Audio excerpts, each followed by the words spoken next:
Hi friends, ಎಲ್ರಿಗೂ good night. ಏನು good night ಹೇಳ್ತಿದ್ದಾಳೆ ಅಂದ್ಕೊತಿದ್ದೀರಾ? ಯಾಕಂದರೆ ಇದು ಸಂಡೇ ನೈಟ್ದು ಆ್ಯಂಡ್ ಮಂಡೇ ಮಾರ್ನಿಂಗ್ ವ್ಲಾಗ್ ಆಗಿರುತ್ತೆ. ಯಾಕಂದರೆ ಜೂನ್ 1 ಸ್ಟಾರ್ಟ್ ಆಯಿತು. ಎಲ್ಲರೂ ನಮ್ಮ ಮಗಳಿಗೆ ಇವಾಗಿಂದ ಜೂನ್ 1 ಸ್ಕೂಲ್ ಸ್ಟಾರ್ಟ್ ಆಗಿದೆ. ಸ್ಕೂಲ್ ಬೆಳಿಗ್ಗೆ ನಾವು ಅರ್ಜೆಂಟ್ ಮಾಡೋಕ್ಕೆ ಮೊದಲು ಫಸ್ಟೇ ಎಲ್ಲ ತೆಗೆದಿಡೋಣ ಅಂತ ಹೇಳ್ಬಿಟ್ಟು ಎಲ್ಲ ಬುಕ್ಸು ಎಲ್ಲ ತೆಗೆದಿಟ್ಟು ಬಟ್ಟೆ ಎಲ್ಲ ತೆಗೆದಿಟ್ಟೆ. ಯಾಕಂದರೆ ಇವಳಿಗೆ ಈ ಸತಿ ಎಲ್ಲ ಹೊಸದು ತೊಗೊಂಡು ಬಂದಿದ್ದೆ ಬಟ್ಟೆ ಈ ಸತಿ ಸ್ಕೂಲಿಂದ. ಯಾಕಂದರೆ ಲಾಸ್ಟ್ ನರ್ಸರಿಯಲ್ಲಿ ತೊಗೊಂಡಿದ್ದಿದ್ದು ಬಟ್ಟೆನೇ LKGಯಲ್ಲಿ ಕೂಡ ಅವಳಿಗೆ ಆಗಿದೆ, ಅದೇ ಡ್ರೆಸ್ಸೇ ಆಗಿತ್ತು. ಈಗ UKGಗೆ ಎಲ್ಲ ಫುಲ್ಲು ಸೆಟ್ಟು ಹೊಸದು ತೊಗೊಂಡು ಬಂದಿದ್ದೆ. ಸರಿ ಎಲ್ಲ ಇದೆಯಾ ಅಂತ ಹೇಳ್ಬಿಟ್ಟು ಒಂದು ಸತಿ ಚೆಕ್ ಮಾಡಿ ಎತ್ತಿಟ್ಟೆ. ಯಾರ್ಯಾರಿಗೆ ಮಕ್ಕಳಿಗೆ ಈಗ ಸ್ಕೂಲ್ ಸ್ಟಾರ್ಟ್ ಆಗಿರೋದಕ್ಕೆ ಬೇಜಾರಾಗಿದೆ ಕಮೆಂಟ್ ಮಾಡಿ. ಯಾಕಂದರೆ ನನಗಂತೂ 50-50 ಅಂತ ಹೇಳ್ಬೋದು. ಇಷ್ಟು ದಿವಸ 2 ತಿಂಗಳು ಮನೆಯಲ್ಲಿ ನಮ್ಮ ಜೊತೆನೇ ಇದ್ದರು ಆ್ಯಂಡ್ ನಾವು ಅಲ್ಲಿ ಇಲ್ಲಿ ಹೋಗಿ ಬರ್ತಾಯಿದ್ವಿ. ಅಮ್ಮ ಮನೆಗೆ ಅಲ್ಲಿ ಇಲ್ಲಿ ಸುತ್ತಾಡ್ಕೊಂಡು ಬರ್ತಾಯಿದ್ವಿ. ಲೇಟಾಗಿ ಎದ್ದೊಳ್ತಾಯಿದ್ವಿ. ಮೇನ್ ಥಿಂಗ್ ಲೇಟಾಗಿ ಎದ್ದೊಳ್ತಾಯಿದ್ವಿ. ಈಗ ಬಂದು ಸ್ಕೂಲ್ ಸ್ಟಾರ್ಟ್ ಆಗಿರೋದ್ರಿಂದ ಬೇಗ ಎದ್ದೊಳ್ಬೇಕು ಮತ್ತು ನಮ್ಮ ರೊಟೀನ್ ಡೈಲಿ ಏನಿತ್ತು ಅದೇ ರೊಟೀನ್ ಸ್ಟಾರ್ಟ್ ಆಗುತ್ತೆ. ಬೇಗ ಎದ್ದೋಳು, ಟಿಫನ್ ಮಾಡು, ಮಕ್ಳಿಗೆ ರೆಡಿ ಮಾಡು, ಅವ್ರ ಹಿಂದೆ ನಾವು ಹೋಮ್ವರ್ಕ್ ಬರ್ಸೋ ಅವ್ರ ಹಿಂದೆ ನಾವು ಕಿರ್ಚ್ತಾ ಇರಬೇಕು. ಹಾಗೇನೇ ಕೆಲಸ ಮುಗಿಯೋದು. ಅದಕ್ಕೆ 50-50 ಅಂತ ಹೇಳ್ಬೋದು. ನನ್ನ ಮಗಳು ಬೇಗ ಬೆಳಗ್ಗೆನೇ ಎದ್ದು ಬಂದು ಟಿಫನ್ ಎಲ್ಲ ರೆಡಿ ಮಾಡೋಣ ಅಂತ ಮಾಡ್ತಿದ್ದೆ. ಅಷ್ಟೊಂದು ನನ್ನ ಮಗಳು ಬಂದಳು ಪಾಪ. ಸ್ಕೂಲ್ ಲೀವರಿದಿಂದ 11 ಗಂಟೆಗೆ ಎದ್ದೊಳ್ತಾ ಇದ್ಲು. 10-11 ಆಗ್ತಿತ್ತು. ಆಗ ಬಂದು ತಿಂಡಿ ತಿಂತಾಯಿದ್ಲು. ಈಗ ಪಾಪ 7-7:15 ಎದ್ದು ಬಂದು ಸ್ನಾನ ಮಾಡಿಸ್ದೆ. ಅವಳೇ ಬಟ್ಟೆ ಎಲ್ಲ ಹಾಕ್ಕೊತಾಳೆ. ಇದು ಆ್ಯಕ್ಚುಲಿ ಲಾಸ್ಟ್ ಇಯರಿಂದನೇ LKGಯಿಂದನೇ ಸ್ಟಾರ್ಟ್ ಮಾಡ್ಕೊಂಡ್ಳು ಅವಳು. ಶೂ ಹಾಕ್ಕೊಳೋದು, ಸಾಕ್ಸ್ ಹಾಕ್ಕೊಳೋದು, ಬಟ್ಟೆ ಹಾಕ್ಕೊಳೋದು, ಟೈ ಒಂದು ಕಟ್ತೀನಿ ಮತ್ತು ಬೊಟ್ಟಿಡ್ತೀನಿ ಅಷ್ಟೇ. ಮಿಕ್ಕಿದ ಕೆಲಸ ಎಲ್ಲ ಅವಳೇ ಮಾಡ್ಕೊತಾಳೆ. ಅವಳ ಥಿಂಗ್ಸ್ ಏನಿದೆ ಎಲ್ಲ ಅವಳೇ ತೆಗೆದಿಟ್ಕೊತಾಳೆ, ಅವಳೇ ರೆಡಿ ಆಗ್ತಾಳೆ. ಈಗಲಿಂದನೇ ಇಂಡಿಪೆಂಡೆಂಟ್ ಗರ್ಲ್ ಅಂತಲೇ ಹೇಳ್ಬೋದು. ಅವಳಿಗೆ ಟಿಫನ್ಗೆ ಬಂದು, ಯಾಕಂದರೆ ಟಿಫನ್ ಏನು ಅವಳಿಗೆ ಮಾಡಿಲ್ಲ, ನಾವು ನಮಗೆ ಬಂದುಬಿಟ್ಟು ಕೊಕೊನಟ್ ರೈಸ್ ಮಾಡಿದ್ದೆ. ಮಗಳಿಗೆ ಬಂದು ಹಾಫ್ ಡೇ ಇತ್ತು ಇವತ್ತು, ಫಸ್ಟ್ ಡೇ ಆಗಿರೋದ್ರಿಂದ ಅವಳಿಗೆ ಬರೀ ಆಪಲ್ಲು ಮತ್ತು ಪ್ಲೇನ್ ಕೇಕ್ ಬಾಕ್ಸ್ಗೆ ಪ್ಯಾಕ್ ಮಾಡಿದೆ. ಮತ್ತು ಅವಳಿಗೆ ಬಂದು ಒಂದು ಗ್ಲಾಸು ಪ್ರೋಟೀನ್ ಗಂಜಿ ಕೊಟ್ಟೆ ಅವಳಿಗೆ ಕುಡಿಯೋದಕ್ಕೆ. ಆಮೇಲೆ ಅವಳು ಗಂಜಿ ಕುಡ್ಕೊಂಡು ನಮ್ಮ ಹಸ್ಬೆಂಡ್ ಗಂಜಿ ಕುಡಿದ್ಲು, ರೆಡಿ ಆದಳು. ನಮ್ಮ ಹಸ್ಬೆಂಡ್ಗೆ ಕೊಕೊನಟ್ ರೈಸು, ಆಪಲ್ಲು ಆ್ಯಂಡ್ ಗಂಜಿ ಪ್ಯಾಕ್ ಮಾಡಿದೆ. ಅವ್ರನ್ನ ಕರ್ಕೊಂಡು ನಮ್ಮ ಹಸ್ಬೆಂಡ್ ಹೋದ್ರು ಡ್ರಾಪ್ ಮಾಡೋಕ್ಕೆ. ಹಾಗೆ ನಮ್ಮ ವರ್ಕ್ ಇರುತ್ತಲ್ವ, ಅವ್ರು ಹೋದ್ಮೇಲೆ ನನ್ನ ಮಗ ಮಲಗಿದ್ದ. ಅವನು ಎದ್ದೇಳೋ ಅಷ್ಟೊತ್ತಿಗೆ ಕೆಲಸ ಮುಗಿಸ್ಕೊಳೋಣ ಅಂತೇಳ್ಬಿಟ್ಟು ನಾನು ಸ್ವಲ್ಪ ಗ್ರೀನ್ ಟೀ ಕುಡಿಯೋಣ ಅಂತೇಳ್ಬಿಟ್ಟು ಬೆಳಿಗ್ಗೆನೇ ತೆಗೆದಿಟ್ಟೆ. ಬಟ್ ಅದು ಫುಲ್ ತಣ್ಣಗಾಗ್ಬಿಟ್ಟಿತ್ತು. ಹಾಗೇನು ಮತ್ತೆ ಅದನ್ನು ಸ್ವಲ್ಪ ಬಿಸಿ ಮಾಡಿಕೊಂಡು ಗ್ರೀನ್ ಟೀ ಕುಡಿಯೋ ಅಷ್ಟೊತ್ತಿಗೆ ಕೆಲಸ ಮಾಡೋಣ ಅಂದ್ಕೊಂಡೆ. ನನ್ನ ಮಗ ಎದ್ದು ಬಂದ. ಅವನ ಜೊತೆ ಸ್ವಲ್ಪ ಹೊತ್ತು ಆಟ ಆಡಿದೆ.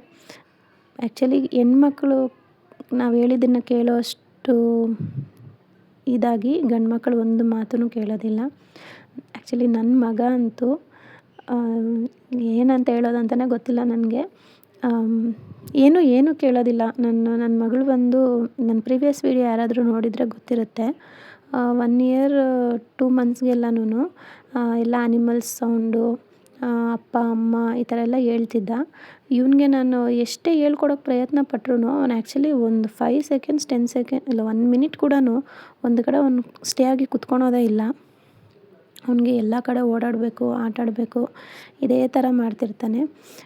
ಆ್ಯಕ್ಚುಲಿ ನನಗೆ ಗೊತ್ತಿದ್ದಂಗೆ ಎಲ್ಲ ಗಂಡು ಮಕ್ಕಳು ಇದೇ ಥರನೇ ಅನಿಸುತ್ತೆ.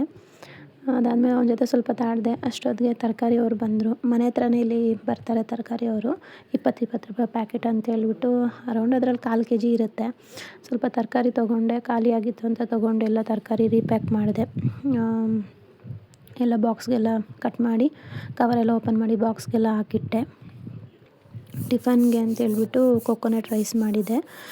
ಮಧ್ಯಾಹ್ನ ಲಂಚ್ಗೆ ತರಕಾರಿ ಸಾಂಬಾರು ಮತ್ತು ಸ್ವಲ್ಪ ಮೊಳಕೆ ಕಟ್ಟಿದ ಕಾಳಿತ್ತು ಮತ್ತು ನುಗ್ಗೆ ಸೊಪ್ಪಿತ್ತು. 2 ಮಿಕ್ಸ್ ಮಾಡಿ ನುಗ್ಗೆ ಸೊಪ್ಪುದು ಪಲ್ಯ ಮತ್ತು ತರಕಾರಿ ಸಾರು ಮಾಡಿದೆ. ತರಕಾರಿ ಸಾರಲ್ಲಿ ಬೇಳೆ ನೀರು ಮಾತ್ರ ತೆಗೆದು ಸಪ್ರೇಟಾಗಿ ಇಟ್ಟಿದ್ದೆ. ಪಾಪ ಸಪ್ರೇಟಾಗಿ ನನ್ನ ಮಗನಿಗೆ ಅಂತೇಳ್ಬಿಟ್ಟು ಬೆಳಿಗ್ಗೆ ಮತ್ತೆ ಒಂದು ಟ್ರಿಪ್ ಪಾತ್ರೆ ತೊಳೆದ್ರು. ಆದ್ರೂ ಮತ್ತೆ ಪಾತ್ರೆ ಬಿದ್ದಿತ್ತು. ಎಷ್ಟು ತೊಳೆದ್ರೂ ಖಾಲಿ ಆಗದಿರೋ ಇರೋದು ಮತ್ತೆ ಉತ್ಪತ್ತಿ ಆಗ್ತಾ ಇರೋದಂದರೆ ಈ ಪಾತ್ರೆನೇ ಅನಿಸುತ್ತೆ. ಮತ್ತೆ ತೊಳೆದಿದ್ರು ಮತ್ತು ನಾನೊಂದು ಸತಿ ತೊಳೆದು ಅಡುಗೆ ಮನೆಯೆಲ್ಲ ಕ್ಲೀನ್ ಮಾಡಿ ನಮ್ಮ ಅತ್ತೆ ಕಸ ಗುಡಿಸಿದ್ರು. ನಾನು ಮನೆಯೆಲ್ಲ ಒರೆಸ್ಕೊಂಡು ಬಂದೆ. ಮನೆಯೆಲ್ಲ ಒರೆಸಿ ಫ್ರಿಜ್ಜೆಲ್ಲ ಒರೆಸಿ ಫ್ರಿಜ್ಜೆಲ್ಲ ಕ್ಲೀನ್ ಮಾಡಿದೆ. ಯಾವಾಗೂ ಕ್ಲೀನ್ ಮಾಡಲ್ಲ, ನಾನು ಆವಾಗನೇ ಪಾತ್ರೆ ತೊಳಿತಾ ಇರಬೇಕಾದ್ರೇ ಸೈಡ್ ಬೈ ಸೈಡ್ ಎಲ್ಲ ಕ್ಲೀನ್ ಮಾಡಬೇಕಾದ್ರೇ ಕ್ಲೀನ್ ಮಾಡಿಬಿಡ್ತೀನಿ. ಯಾಕಂದರೆ ಮತ್ತೆ ಅದೇ ಕೆಲಸವಾಗಿ ನಾವು ಇದು ಮಾಡಬಾರ್ದು ಅಂತ.